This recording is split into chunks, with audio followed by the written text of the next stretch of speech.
Hello student, आज हम आपको पढ़ाएंगे क्लास 7 का जियोग्राफी।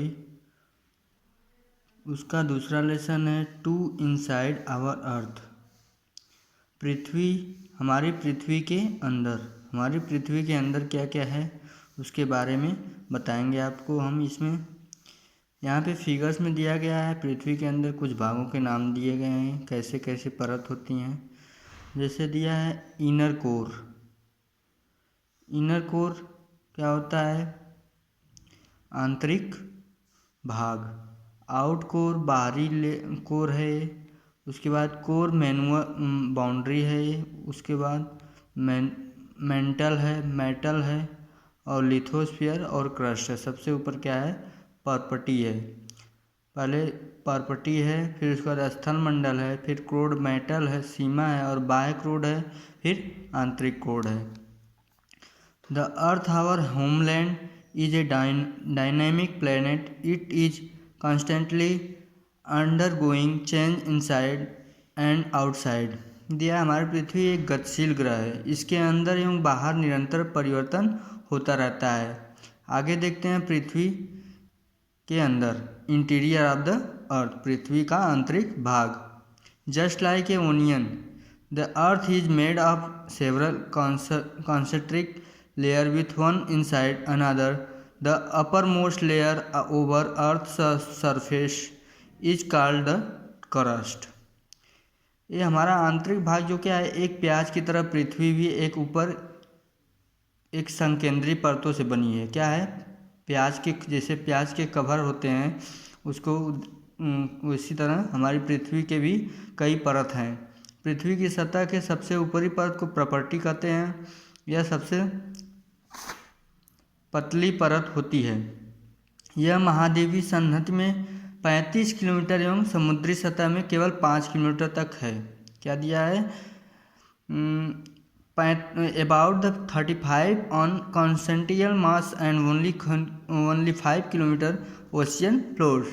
महाद्वीपीय संहति मुख्य रूप से सिलिका एवं एल्युमिनियम जैसे खनिजों से बनी है, इसलिए इसे सीएल तथा सिलिका कहा जाता है। और महासागर की प्रॉपर्टी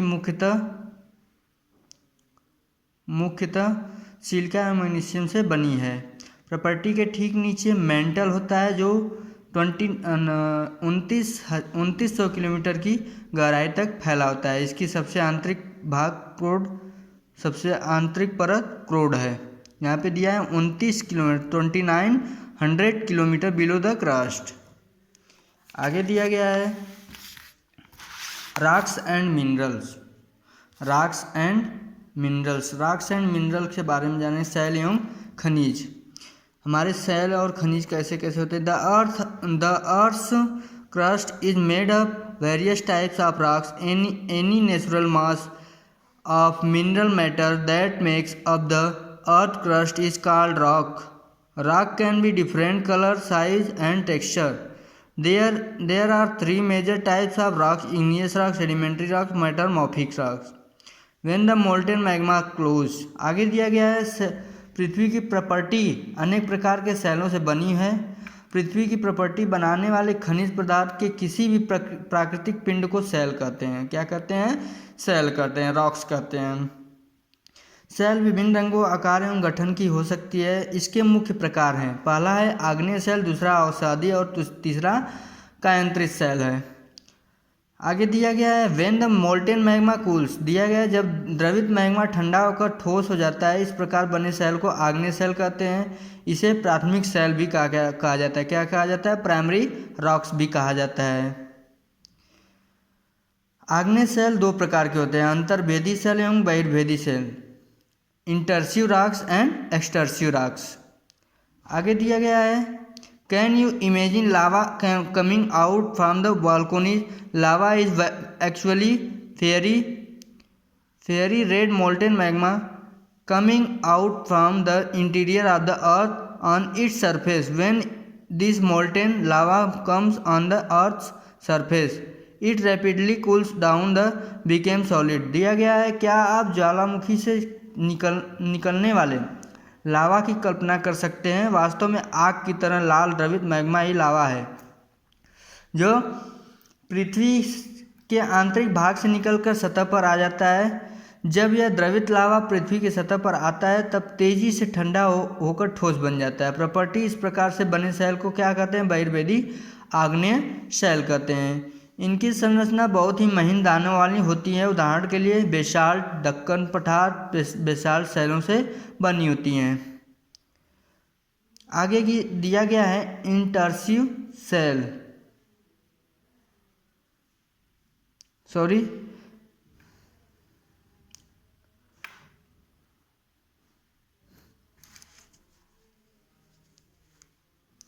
अवसादी शैल किसे कहते हैं?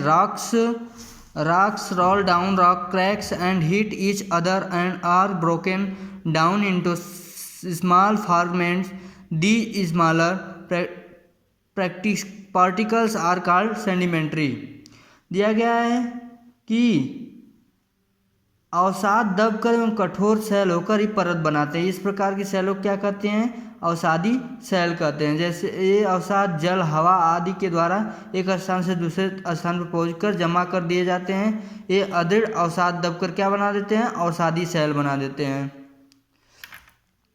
उदाहरण के लिए बलुआ पत्थर रेत के दाने से बनता है। इन शैलों में पौधे, जानवर एवं अन्य सूक्ष्म जीवाणुओं को जो कभी इन शैलों में रहे हैं के जीवाश्म भी हो सकते हैं। आगे दिया गया है You will be surprised to know that one type of rock change to another type under certain condition in a cycle manner. This process of transformation of the rock form on the another is known as rock cycle. दिया गया rock cycle किसे कहते हैं? शैल चक्र किसे कहते हैं? शैल चक्री तरीके आपको जानकर आश्चर्य होगा कि किन्हीं निश्चित दशाओं में एक प्रकार की शैल चक्री तरीके से एक दूसरे से परिवर्तित हो जाते हैं। एक शैल से दूसरे शैल में परिवर्तन होने की इस प्रक्रिया को क्या कहते हैं? शैल चक्र कहते हैं, रॉक साइकिल कहते हैं। आप फिगर्स में दिया गया है कैसे एक शैल से दूसरे शैल में परिवर्तित होकर ये रॉक साइकिल्स बनाते हैं।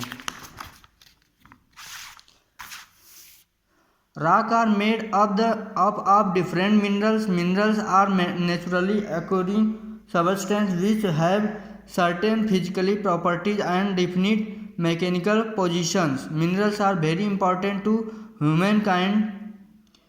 Some are used as fuels. दिया गया है शैल विभिन्न खनिजों से बनी होती हैं। खनिज प्राकृतिक रूप में पाए जाने वाले पदार्थ हैं जिनका निश्चित भौतिक गुणधर्म एवं निश्चित रासायनिक मिश्रण होता है। खनिज मानव जाति के लिए बहुत ही महत्वपूर्ण है। कुछ का उपयोग ईंधन की तरह होता है, जैसे कोयला, प्राकृतिक गैस एवं पेट्रोलियम। इनका उपयोग उद्योग, औषधि एवं उर्वरक में भी होता है, जैसे लोहा, एल्युमिनियम, सोना, यूरेनियम आदि। दिया गया है मेडिसिन इन फर्टिलाइजर्स ETC।